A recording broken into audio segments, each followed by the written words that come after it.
break the whole concept down of creative self-belief. So we're seeing, I'll mention it, the metaverse, it was going to come in at some point. Where did you get your information from? When was your family and your community, when you collected that data? As far as I can see, it came from one direction, one house. Hello and welcome to the Creative Tech Podcast, where we discuss how technology can help you to be more creative. This podcast is made by the National Centre for Creativity Enabled by AI, which is a bit of a mouthful, so we call it CBAE for short. It's presented by the director of CBAE, Professor Neil Maiden. Neil, who's in the studio today? It's great to be reconnecting with Bunmi Durowoju. Bunmi, recognised as one of the top 100 most influential black leaders in tech, is a senior business development manager in Microsoft's Artificial Intelligence and Intelligent Cloud organisation. Bunmi enthusiastically supports activities that address sustainable technology for good and diverse digital inclusion.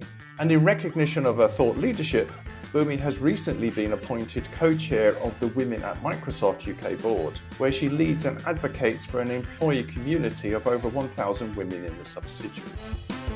Bunmi, good morning. How are you? Good morning, Neil. I am fantastic. Thank you. That's fantastic. Where are you today? Northwest London, and I'm in a really sunny spot, so I've got a sunny smile on my face if they can't see it. That's wonderful. So you can see sunshine pouring in out of the window. What is the view out there? Sunshine, and there's a beautiful cherry blossom tree right in front of me. Oh, lovely. So I guess you're pretty busy at the moment. What kind of projects are you up to? Yeah, on my desk, I've got some great stuff that I'm looking at the moment. I've got a few projects on the agri-tech space, looking at some electric vehicles, sort of like charging point type technologies and platform work there. So that's exciting. A few sort of cloud space projects. So that's great. And also looking at some content distribution type partnerships too. So lots going on. And my inbox is also filled with some of the work that I do for the women at Microsoft, as we mentioned earlier on. It sounds like a real diversity of applications you work on. Completely. Actually, it's more like, I want to do this. That stuff is great. And having been privileged enough to be able to, some exciting stuff in my inbox. Fantastic. Well, we've talked about diversity, and I know that you're a passionate advocate of elevating diverse voices. So I thought we might talk a little bit about self-belief. Creative self-belief is a central plank of our emerging new services at CBAE. Our tools only go so far in the creative process, and if humans are really going to exploit the benefits of AI and technologies, then they need to have a degree of creative self-belief. And more often than not, we discover that our professional users lack that belief. So in your work at Microsoft and elsewhere, have you perceived that this creative self-belief, or perhaps the lack of it, is a player in new technologies and ways of thinking? Yeah, I think it's really interesting. We've got to break the whole concept down of creative self-belief. And sometimes people don't realize that they're doing it already, depending on how we're defining it. So in my mind, when I'm talking about creativity first, my definition, so this is the world according to B, really is starting from the premise that there must be a better way. Simple as that. Like, is there a better way for anything that we're doing? Is there a better way in banking from a technology perspective? Yes, the challenger banks. Is there a better way in improving our workforces? Yes. Who is our workforce? What do they look like? Is there a better way in our education system? Yeah. Is there a better way of getting water from X place over to a rural village that hasn't got it without power? Must be a better way. And that, for me, is the first premise of this creativity. And I think actually, if you talk about it in those terms, because I think sometimes when we say creativity, it kind of flummoxes everybody's like, well, which way, Richard? Is this art? And all the rest. Yeah. Especially if you're talking within the innovation space, right? There were these fantastic buzzwords, and we have to make sure it's not a misunderstood buzzword and what we're trying to get out of it. And then we get to like that self-belief piece, is that first of all, identifying, is there a better way? And then believing that you're going to be part of finding that. And you are absolutely enabled and empowered to be able to find that better way. And once you're just like, yeah, it's me, I'm either the victim of the problem that I've identified. And just because I'm a victim does not mean I can't be the solver or the solution provider. In fact, it makes me the best person to be the solution provider. But that takes a moment, doesn't it? Because you're just like, the water's not coming. My plants are dead. Somebody help me here. Instead of like, how am I going to help myself? How am I going to do this? The education system, this is not working for me. What am I going to do? I am not in a good space. There must be a better way. And then having to like dig in and just say, actually, you believe that you're going to be this problem solver. Now we've got some great power. We've got some action here. So do you think creativity is a problem word, going back to what you said a couple of minutes ago? I mean, I've seen other words such as possibilities being used instead of creativity, partly because of that over association with the arts. Should we ban the word? Neil, if we ban the word, people are going to come after me in this whole podcast. People will come after me. But I must admit, as you will probably know and hear from my communities, I am a word banner. I ban all day long. But I'm also like, come on, let's not worry about this. Let's not worry about the names. But there are some names, some labels that, whether you like it or not, take you down a road. It's not the road that we meet. Okay. I love the fact that there's a freedom around that word being creative. Everything has to be in line, I feel, for that creative label to have the full power, right? So if you allow me to be fully creative and I can wake up and my hair's blue and, and I'm playing music and all of a sudden here's like a lovely bit of innovation and bring it on, you're just giving me that freedom. However, what we're actually doing is we're using that and we put it in some rigid frameworks. So the rigid framework sometimes of business, the rigid framework of leadership, which is why we're constantly trying to get leaders, be more creative. But actually, the leadership channel can sometimes be quite a rigid place, which is why there's this tension. So I think let's understand what that word means. Are there other ways of talking about it? Which is like, I would say, not only there must be a better way, there is a better way. That's your creative piece. There is a better way. And you're able to do it. And now see what happens. So do you think there's an issue with giving people permission? People don't perceive that they have the permission to be creative. They lack the self-belief because they're constrained by the fact that they're a leader and they're supposed to behave in a certain way, or they're an academic. Is that part of the self-belief? It's not from inside, it's because of the constraints from outside? I think it's both, right? If you manage to get to this point by towing the line, right, or doing things the way you're supposed to do it. I went to school, I got really good grades, blah, blah, blah, and all the rest of it. That's all you know. However, I gave a talk at a sixth form college. I was on a panel, and there was me, lady in tech, this amazing gentleman, engineer from Lewis Hamilton's camp, beautiful girl, KPMG, doing stuff in finance, another gentleman at KPMG. And each one of them were there to inspire, about 200 sixth formers, loads there. And each one of them had this kind of creative energy about them. When you work back their story, nobody had towed the line to get to where they were. Hustle the money. They had to hustle to get into certain places for the training. They had to find the better way. They had to find the other way to solve for themselves. And each one of them had got to where they needed to go. They are already going to be creative leaders because their journey was one. And it's that whole thing about out of I'm not even going to say adversity, out of just like, you're not fitting into this standard place. You've decided you still need to achieve.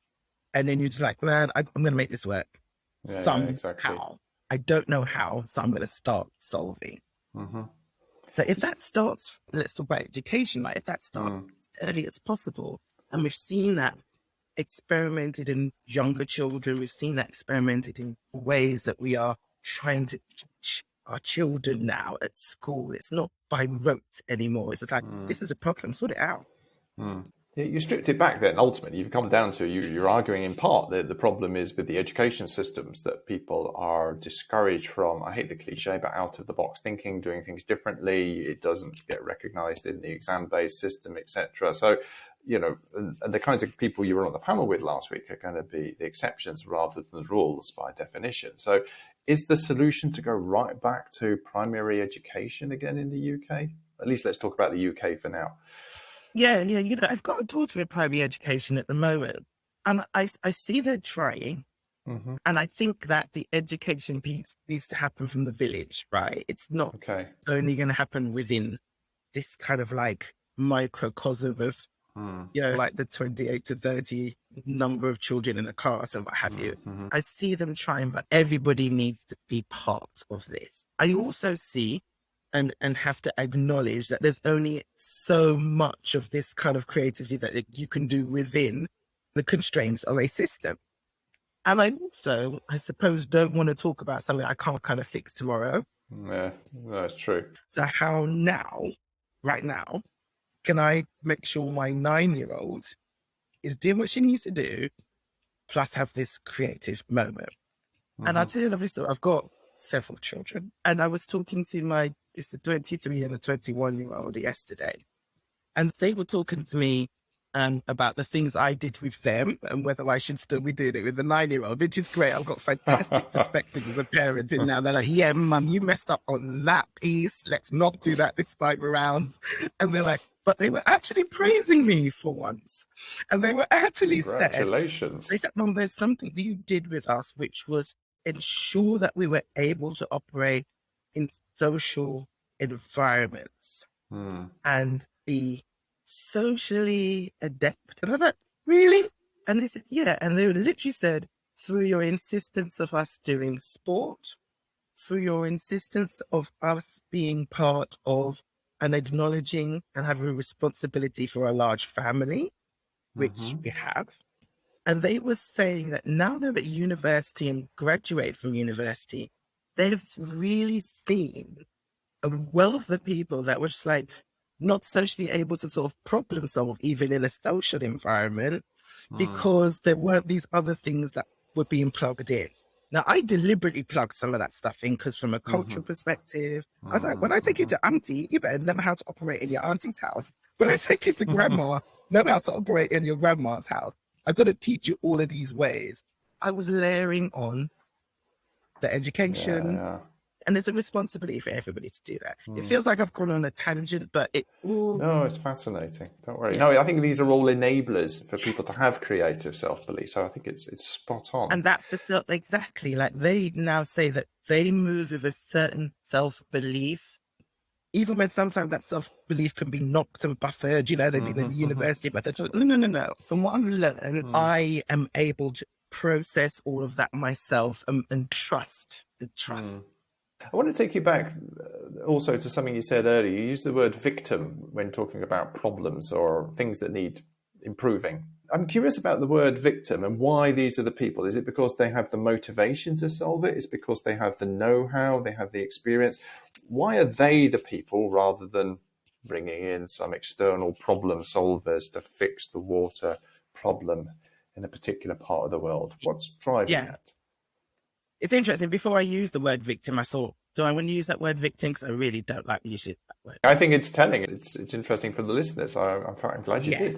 Yes. So let's think about that word. And the answer is probably obvious, right? You are the person in a situation where something around you isn't working right. And, in my airband days, it was often said that the people who are going to solve the world hunger and food crisis are people in emerging markets. Industries companies, they've known this for years, that unless they plug into the environments, the countries, the communities that are actually hungry, they're not going to really find out what is innovative thinking.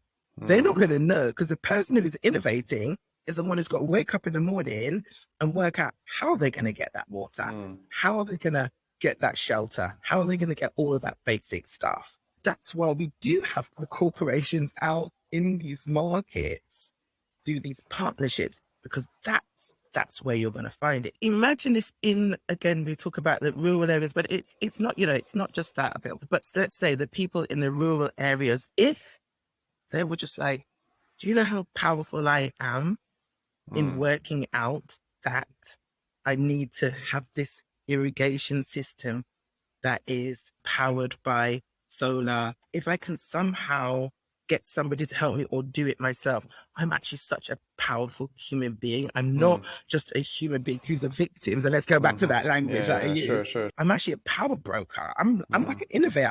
I'm just amazing. So imagine if you started from that premise and how powerful that is.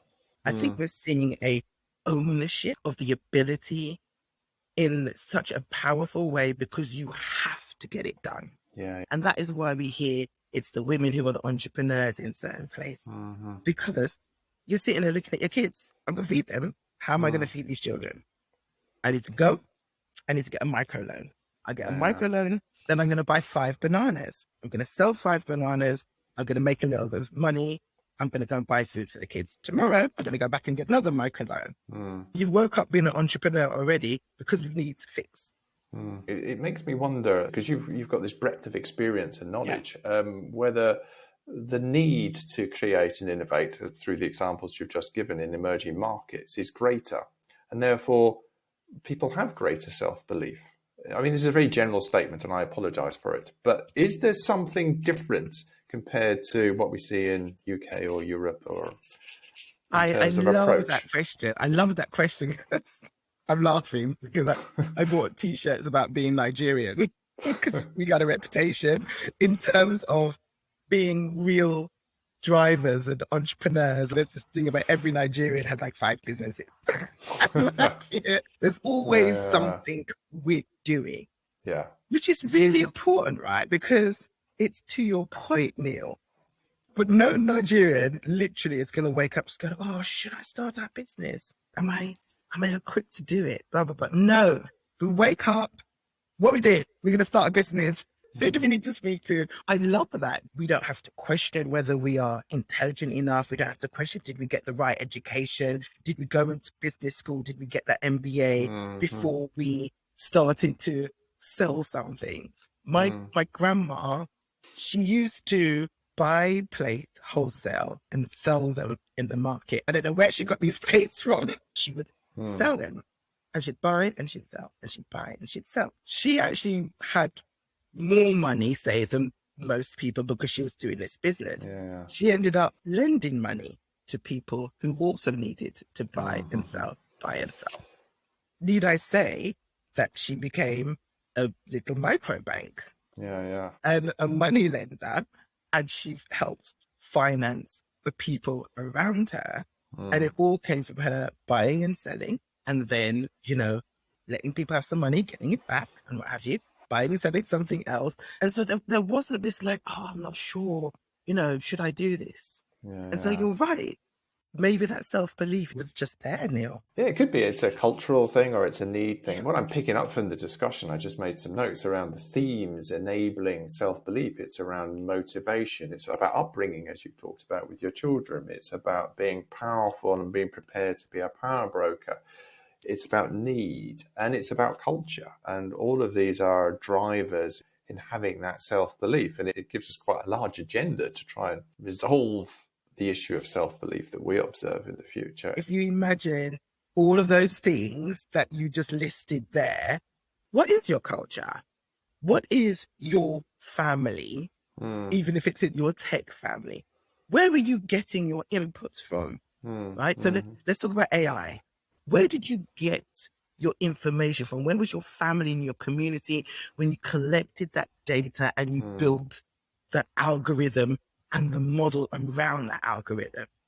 Well, as far as I can see, it came from one direction, one house.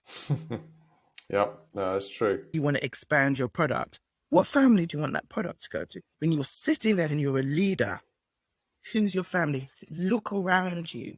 When you have that meeting, who's giving you all of those inputs we talked about? And it's just like, if it's coming from one place, I don't need data. I don't need numbers to tell me that there's a bigger thing at play here and there's more we need to add to it. So let's use banking as an example, because that's the place that's just, it's starting to be fixed. Can I just get my card when I get the card? Can I look at my phone and see what's happening and make my transaction and keep it moving? I'm your new family. I'm your new community. I'm the one that you should be getting that information from and thinking about what the better way is, because there must be a better way. There is another way.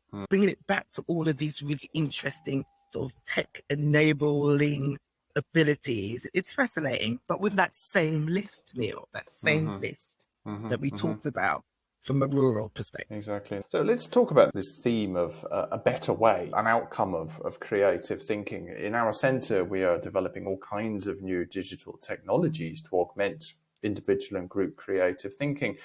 But often, more often than I would like, we get challenged with why you're doing this. Why do we need to be more creative? Why does there have to be a better way? So in your work at Microsoft, what do you perceive as the values of creative thinking, of doing things better? Is it so obvious we shouldn't be asking this? I think maybe. I mean, so I'm going to back at you, Neil. Okay. When you are being challenged about why, the people that are saying why, do they already feel that they're operating in a way that's optimum? I would say more often than not, no. So they already are aware that there's a better way. They may assume there might be better ways. There may be better ways. Since you're pushing it back on me, I think one of the challenges that we have is, back to the creativity word, it's quite a hard sell. Yes. And often we have to look for the advantages beyond creativity, such as productivity, such as efficiency, such as growth. And it's really sort of teasing out, how do you motivate people to do things in better ways? Yeah. It's hard, isn't it? Because you have to start by saying, well, the way that you're doing needs fixing. Or the impact of what you are doing can be so much better received in such a broader audience, in such a broader way, that why wouldn't we sit back and think about another approach? And again, I do think it goes back to, like, maybe it's because we're calling it creativity. There's just not that there's just not that network connection. I think we just need to connect it. Agreed. But it goes back to, do you want to be a broad, wide thinking person and your product be a broad and wide impacting product? And it may not be, but it's good to answer the question. It might be just like, no, actually, I'm niche. This is a niche idea. This has this niche application. I don't need to be looking anywhere or thinking another way. That's fine. Let's have that conversation. Exactly. I think it's moving around it. I think there might be this difficult piece because it starts from a challenge, right? It starts from saying, well, yeah, there has to be a better way because I just know that there's more to it. There's more to this. So where do you think the best place to start looking in for the most valuable ways to improve things? Is it in the traditional business sectors? Is it in emerging markets? Is it everywhere? I mean, we've only got finite resources, no matter how much we might be frustrated by that. So where's the best place to really start looking for greater creative value, I suppose? Sure. Around you. And when I say around you, around each individual sphere of influence, right? Okay. No, it's fair point. I see what you mean. The traditional business thing is interesting. Just a few words on that. Number one, what we define in as traditional business, banking, finance, and what have you. They're great places to start. You know, how are we going to get documents in a way that's easily accessible? We can get this kind of like automated. The challenge can sometimes be you don't have the right thinkers in the room to really push, right? So we're seeing, I'll mention it, the metaverse, it was going to come in at some point, right? But, the application of that, which has excited people the most, is like the retail industry and how we can sell to someone that doesn't exist. In fact, you don't even exist in the metaverse because it's your avatar that's now buying those traders. It's really a very kind of interesting place to be. There will be a back push on that as well. But again, a traditional industry that has just said, okay, how are we going to sell differently? And from that, then sometimes you get a whole brand new offshoot that's new. Mm-hmm. What about rural communities and spaces in which what's traditionally been called frugal innovation can take place? Do we see real potential value for creativity in doing things differently, doing things better? Oh, definitely. And I think we sort of covered that as well, not just value, but need. The issue there is resources and the correct resources to enable an idea. Yeah, exactly. the resources to enable. So that's where we get partnerships and what have you. But then once we've done that and we've created this amazing thing, who's benefiting from it? Yeah. Right? I do believe that these rural communities are hotbeds of innovation, but are they benefiting from the innovation that they may have seeded? That's interesting. So that's a whole new thing, because if there was this kind of circular financial benefit, then actually in the end, the idea should be you do have the resources, you do have the money at the end, because it's another generation to do that stuff yourself. You don't have to always partner out. Empowerment. So, very nice. I also want to ask about the role of AI in this and how it can be exploited. I mean, we're the Centre for Creativity in AI. So do you see a role for how AI could be deployed either directly or indirectly to facilitate doing things better? Yeah, I mean, like we go to the 101 in AI, can you just do stuff that a human would take hours to do? And can you just do that, please, AI? Sure. Once you get over the fear of what AI is going to do, understanding the power of being given time to move into this creative moment, okay? Because I am not here now being counting, because I am not just sifting paper or looking at this data. What am I now able to do? And I think from that perspective, AI is it's great in that way. But do you think enough people understand that value of AI, that it can raise up the level of work away from the mundane? Because people say that, but I don't think it goes in enough. Yeah. And I just thought, should I be saying this still? Because I'm sure everybody gets it now. And I have to hold myself back and just go, no, that's right. So this is my bubble, my family. So obviously I'm going to know it and say it. I truly have to understand. Not everybody gets that. But there's also a level of, this is back to that creative self-belief that you've given me time to solve another problem. You haven't given me time and just taken something away from me. You've given me something.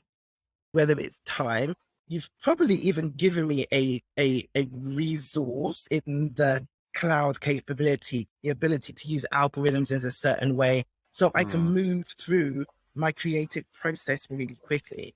And I think what would help is that if we continue to find examples of where the AI has improved creativity, there must be a better way piece, and where it has improved and helped, and also moved us into a new place. So we talked about the metaverse, right? There's no metaverse without AI, and vice versa.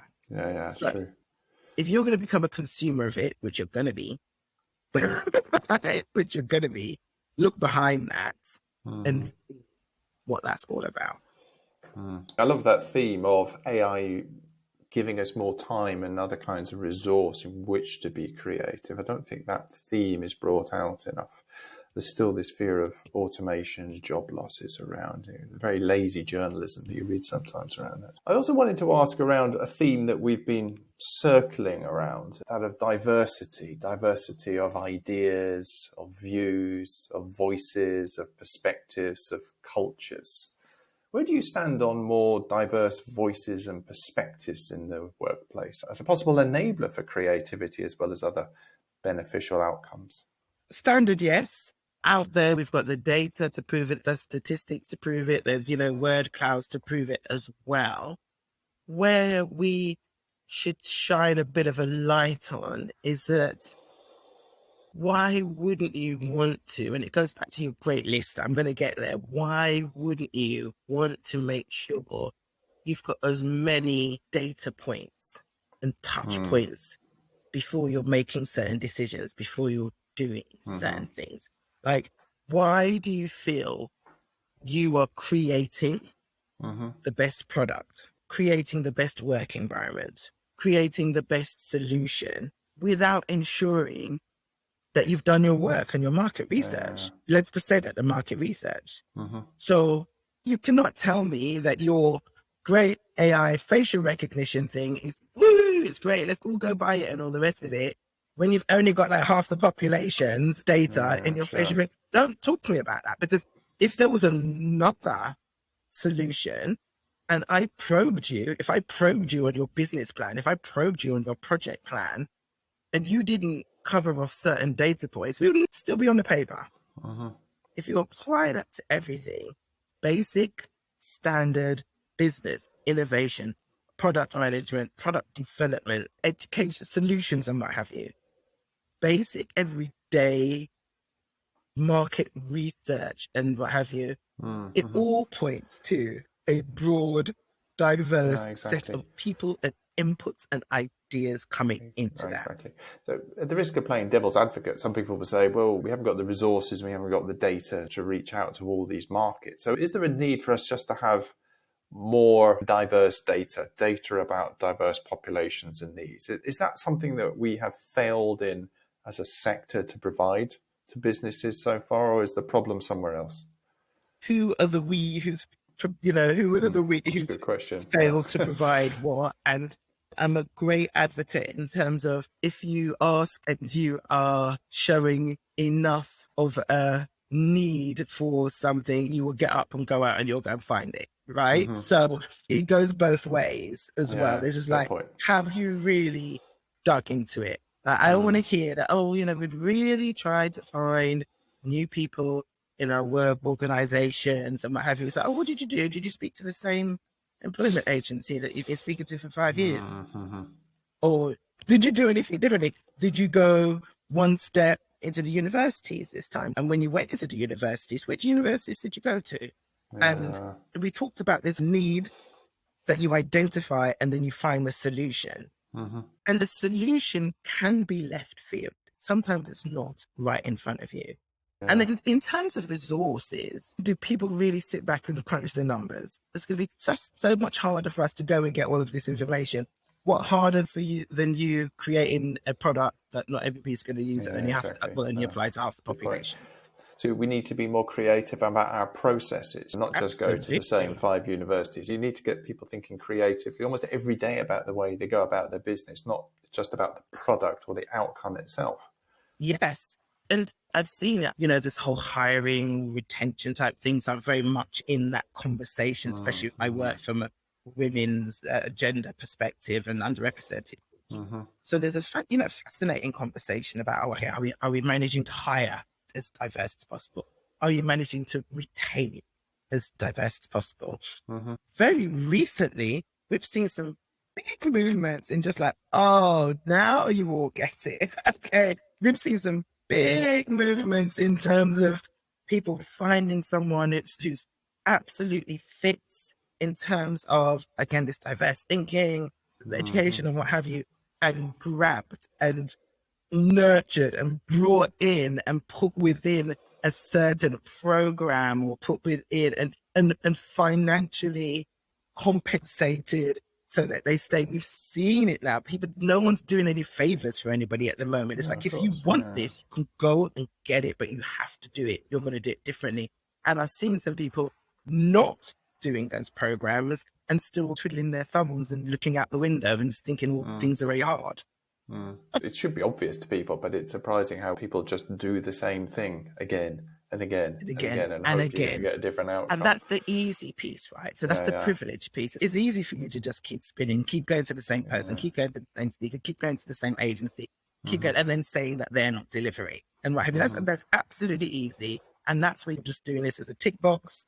That's where I would always probe. So it comes to intention, right? Do you really want to change it? Exactly. You can hide behind process and norm.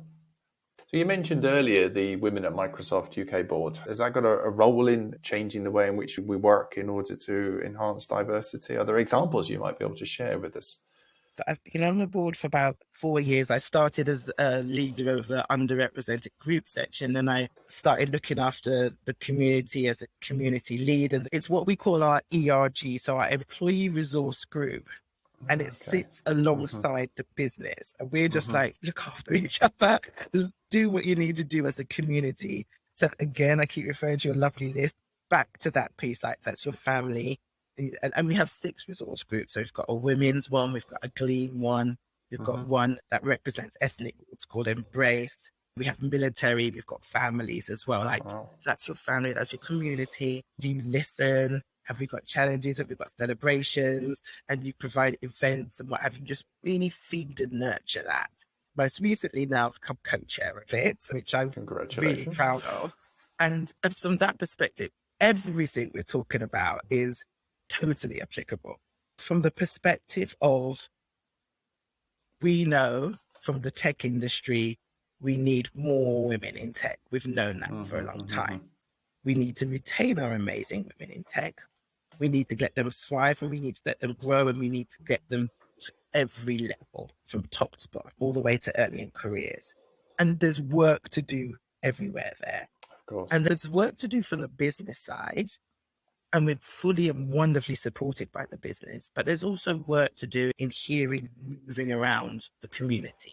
Is there a confidence thing? Is there a voice thing? Are you finding your boundaries? Are you finding it difficult to have conversations and then bringing in resources to help with that?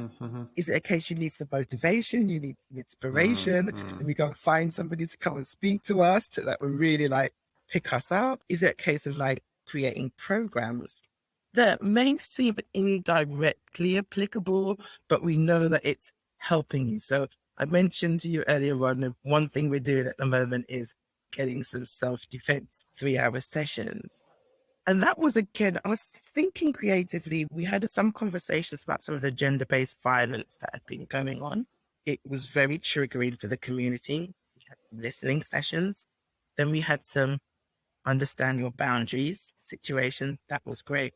This was all in addition to coming out after COVID. So some people feeling a little bit more anxious than others as well. And so we kind of sat there and we were just like, what do you actually need? Sometimes you need something to make you feel stronger and more powerful. And we was like, from a very physical perspective, actually physically, if 15 of us were all in the room and we worked out with a professional how to physically move ourselves out of danger, not that we would all become superheroes, but the fact that we then would move out the door the next day to say, actually, if I did hear footsteps behind me, I would turn to the left. I would do that. I would be able to do that. That just mental self-belief, the power, everything we've talked about would hopefully help you not just to get out the door, but in the way you're carrying yourself for the rest of the day, the way you are defending yourself in a meeting. If you think about this, where you would normally have someone speak over you, the fact that you'd just gone through this physical program of defending yourself, why wouldn't you speak up to just go, no, sorry, can I just finish my point? Do you mind if I can just, and what have you? Why wouldn't you do that after you physically put yourself through it? So that was us, again, trying to be creative about things that have come out of an adverse situation, but then plugging it into a day-to-day operation in a very large corporation. It's fascinating because you've taken these ideas and you've been creative in informing and building these communities, and then you relate the theme of creative self-belief through to this sort of more fundamental confidence and belief you have in yourselves, and we shouldn't separate the two. And that's a fascinating insight for me that I never explicitly made before, but maybe I should have. So thank you. You just did, mate. I did. Thank you very much. Thank you. Send your bill to my accountant. So I just want to wrap this fascinating discussion up with you, Bunmi, with what we've always tended to do at this point in our podcast, and that's ask you 3 simple questions about creativity. At CBAE, we build technology to support creative problem solving with tools you can use every day. More ideas, more often. Creativity on demand, if you like. So let me test your creativity on demand with 3 questions for you to answer. The first question is, what is the single most important thing you need in order to be creative? I suspect we might have answered this, but have a go. It's short answers. Actually, I think I did mention it. We need time. Exactly. Can somebody do the time machine? I've seen it on various films. I just do not know why it has not happened right now. We just need time. And I think we can get that by not sweating things we shouldn't sweat about. Mm-hmm. So the second question is, if you could create any new tech or app that could do anything, real or imaginary, what would it be? My time machine. Inevitably. And third question, if you could remove one thing from the world to make people more creative, what would that be? I can't cope with this. This is hard. Everything I've said about creative self-belief, I'm sweating here. I'm just getting hot. That's because I'm about to be the most contradictory person in the world. We need to take away the mobile phone, but there's a mess because if you take away the mobile phone, I can't have my Challenger banking app. So, but okay, I know what you could have the app on a small personal device that's only used for app. You could that's what I thought, exactly. See, look, we're solving already. Exactly. And I would also, the whole mobile phone and thing, I'm going to put it underneath like this whole licensing law. Nobody at me. I'm ready to have another conversation about this. Only certain ages can have it. For only certain amount, regulated. I know I'm not popular, right? Hallelujah. I'm with you on this one. Contradicted everything I've said for the past 40 minutes, but I'm feeling this. Everybody go back to books and papers just for a little while. That's good. It's a good idea. I like it. Okay, mobile phone for the younger generation is too much, too soon, too much access, too soon. They need to build maturity first before they get all of this input coming in. Thank you, Bunmi. Teenagers can write to us at Centre for Hate. Just kidding. So, Bunmi, this has been fascinating. Thank you very much for your time. It's really appreciated. What's next for you? I'm doing some great planning for next year with a Women at Microsoft piece as well. I've got a fantastic global team. I've got some kind of interesting stuff going on in the automotive space. So I'm just going to gently crack on with all of that. Sounds wonderful. So if any of our listeners want to find out more about you and your work, where's the best place to go? Find me on LinkedIn. Absolutely. Thank you very much for taking the time to talk to us today. You are very welcome. I'm honoured. It was such a treat. Thank you, Bunmi. And thanks to our listeners for listening to the Creative Tech podcast from CBAE. Check the show notes for links and any other stuff we've talked about today. And please take time to like the podcast and leave a review. It really does make a difference. You can follow us on Twitter at CBAE Centre, that's CEBAI Centre, or on LinkedIn, Creativity Enabled by AI.